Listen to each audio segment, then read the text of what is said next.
Halo, halo, halo. Senang sekali hari ini Kak Yeni bisa menyapa adik-adik melalui sapaan firman anak. Meskipun suara Kak Yeni masih terlihat agak sakit, tapi Kak Yeni berharap pesan yang akan disampaikan dapat terdengar jelas buat adik-adik. Oke, adik-adik. Kalau seorang pengembara kehilangan arah, dia akan memakai alat apa hayo untuk memandu ke arah yang dia tuju. Betul, dia akan memakai kompas. Kalau seorang yang hendak masak kelihatan ragu-ragu dengan bumbu-bumbu dan olahannya, dia harus melihat apa hayo?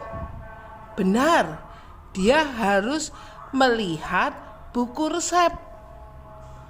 Kalau kita mau menuju ke suatu tempat tapi tidak begitu jelas, maka apa yang harus kita lakukan? Nah, kita bisa membuka aplikasi map melalui handphone.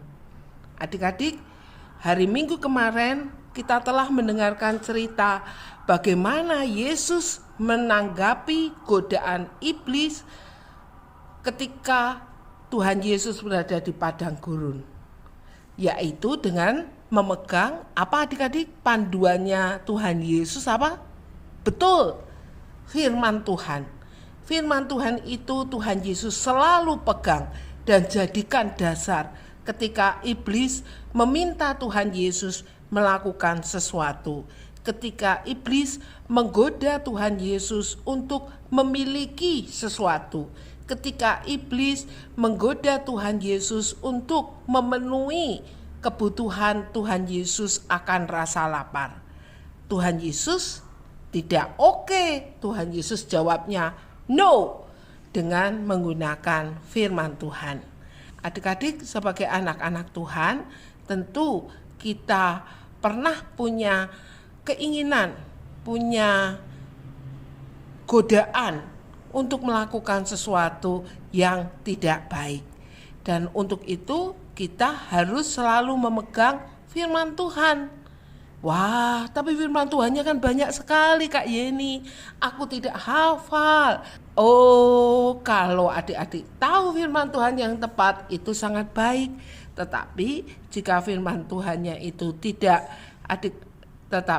adik-adik tidak tahu ayat firman Tuhan yang tepat untuk itu, maka adik-adik bisa memegang dua hal. Apakah yang akan adik-adik putuskan itu mengasihi Tuhan? Yang kedua, apakah yang adik-adik akan lakukan itu juga mengasihi sesama? Nah, dua itu aja yang adik-adik jadikan pegangan, sehingga di dalam melakukan segala sesuatu, adik-adik tetap berpegang pada firman Tuhan. Adik-adik, beberapa waktu yang lalu Kak Yeni sudah tahu bahwa Kak Yeni itu alergi terhadap getah. Nah, tapi ketika Kak Yeni berada di luar kota, Kak Yeni berpikir mumpung di Jakarta, makan rambutan yang dihidangkan, kan rambutannya beda. Lalu mumpung di Jakarta, makan duku yang dihidangkan, kan beda. Padahal semua duku dan rambutan sebenarnya sama ya. Tapi karena waktu itu yang nawari bilang, ini beda. Akhirnya Kak Yeni lupa bahwa dokter pernah mengatakan bahwa Kak Yeni punya alergi terhadap getah. Hasilnya apa adik-adik? Hasilnya Kak Yeni batuk dan sakit tenggorokan sampai berminggu-minggu, ditambah dengan beberapa hal yang lainnya. Adik-adik, yang mau Kak Yeni sampaikan adalah mungkin ketika kita mengalami godaan, ketika kita mengalami keinginan sesuatu, kita bisa lupa firman Tuhan. Nah, itu yang tidak boleh kita lakukan. Karena jika kita melupakan firman Tuhan, maka yang tidak baik bisa terjadi pada diri kita.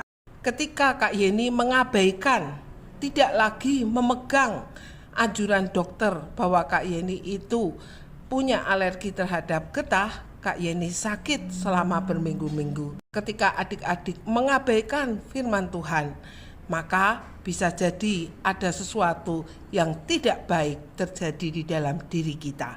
Kita menyakiti orang lain dan kita menyakiti Tuhan. Adik-adik, mari kita lakukan segala sesuatu dengan terus berpegang pada firman Tuhan, dengan mengasihi Tuhan dan dengan mengasihi sesama. Karena jika kita tidak memegang firman Tuhan, segala sesuatu yang tidak baik bisa terjadi di dalam diri kita. Jangan pernah jatuh pada godaan hanya karena kan cuma sedikit. Mumpung kan cuma kecil. Enggak apa-apa. Jangan berpikir ke sana, karena akibatnya itu tidak sekecil yang kita pikirkan. Oke adik-adik, Tuhan Yesus memberkati kita dan menolong kita untuk selalu memegang firman Tuhan di dalam kehidupan kita. Amin. Bye-bye.